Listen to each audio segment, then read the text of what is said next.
Hello, I'm David Yetman. The existence of the human race on this planet Earth is dependent on some tiny objects called seeds. About 25 years ago, a small group of individuals in southern Arizona realized that the world's food supply and the seeds from which it comes were in jeopardy. Then and there, they vowed to do something about it.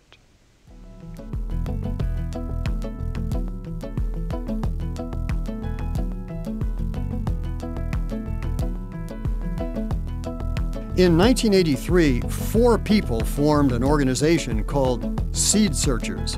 They were Barney Burns, Mahina Dries, Gary Nabhan, and Karen Reichert. They later changed the name to Native Seed Search, and it became the first nonprofit organization devoted to the conservation and promotion of native agriculturally valuable plants of the U.S. Southwest and Northwest Mexico. Thinking back, each of the founders has thoughts about the early days. When we started, we didn't know what a regional seed bank was. We defined our region as Durango to Durango and Las Vegas to Las Vegas. And we tried to collect seeds within that area. That is really an interesting region to collect in. It includes northern Mexico, southwestern United States. And 25 years ago, there was a treasure trove of seed in northern Mexico. There still is today, but in 25 years, a lot of those seeds have been lost. And so we were very fortunate when we started. If we had started 12 years ago, our seed bank would be much less than it is today because we started at a very opportune time. We are, by chance, one of the best regional seed banks in the world, certainly in the United States, and in Mexico. We're the premier regional seed bank. Well, one of our goals was to increase the seed so that it could be more available to more people, because when we were first searching for this seed, we would go to villages and find one little lady that might have one little can full of the seed, and that was all that there was left of a certain variety of seed. So we wanted to increase it, we wanted to conserve the seed, and we wanted to make it available to anyone who wanted to use it because it had such great value. What Native Seed Search has accomplished is the building of a community around seeds and sustainable agriculture that probably didn't exist before that. And now it's not just that there are thousands of people growing the seeds, but thousands of people conversing with one another about the seeds, sharing their stories, and sharing meals that the seeds have brought to our tables. Really what I want to say here is that I fell in love with the beauty of the seeds. And so for me personally, I grew up in a family that raised all of our own vegetables. I was quite shocked when I went to college and saw what other people ate for vegetables. And when I first saw, I think especially the beans, but the corn is very beautiful also.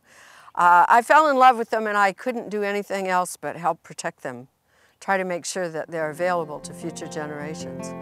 Since that time, Native Seed Search has continued working to conserve and promote traditional crops.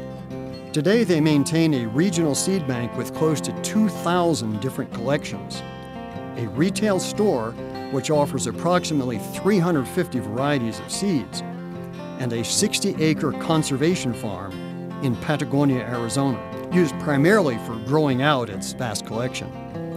In addition, Native Seed Search's special community connections are important to its success as a regional seed bank.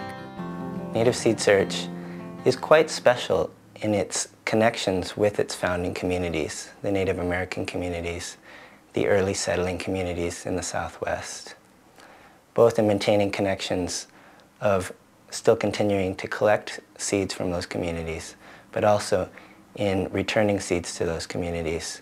It's been really educational for me as well, and having grown up being a farmer, a traditional farmer, supporting my traditional education and to support our mission to distribute seeds to the tribes. There's an old saying, donde hay agua hay árboles y donde hay árboles hay vida, Where there's water, there are trees, and where there are trees, there's life. And native seed search, the agriculture was all based in floodplain areas in the Southwest.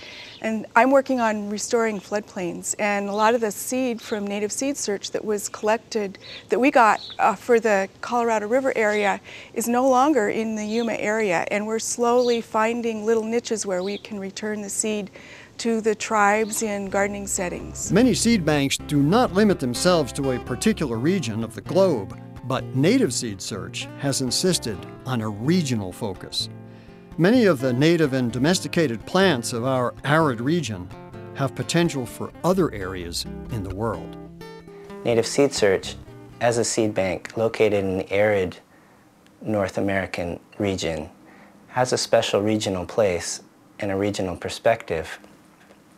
The connections it has with those communities in the region can't be served or would be less served by a seed bank somewhere else. Therefore, Native Seed Search has a special role to play and will continue to play in the future as long as people need to grow food in the Southwest.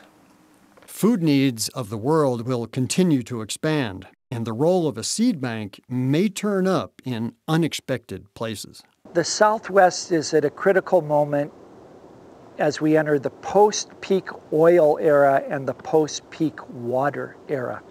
We've had cheap pumping of groundwater for the last 50 years, and now the prices of that gasoline and the prices of that water are going up so high that people will have to return to water-conserving agriculture and desert-adapted seeds.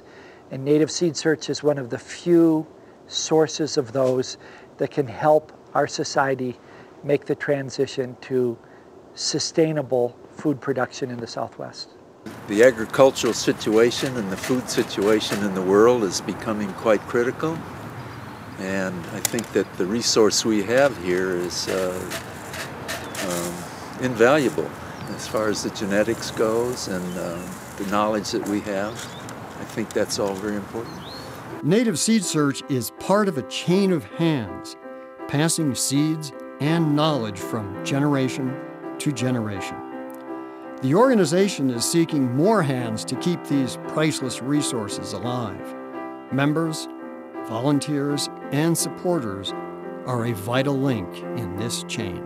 Our support comes from foundations, from individuals, from memberships, from our fundraising events, and from the store. And we need that interest, and we need the support of the people to help us maintain the budget that we have so we can carry forth. Just astounding how many people have helped Native Seed Search over the years. Let me give you a little story about somebody that really helped us. A woman by the name of Mrs. Anderson. None of the four founders, none of the staff members knew Mrs. Anderson. But Mrs. Anderson had heard of Native Seed Search, and when she died, in her will, she left us part of her estate.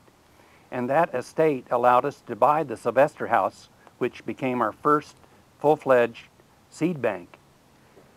It allowed us to remodel, and it also gave us money to put into the market to help endow our project.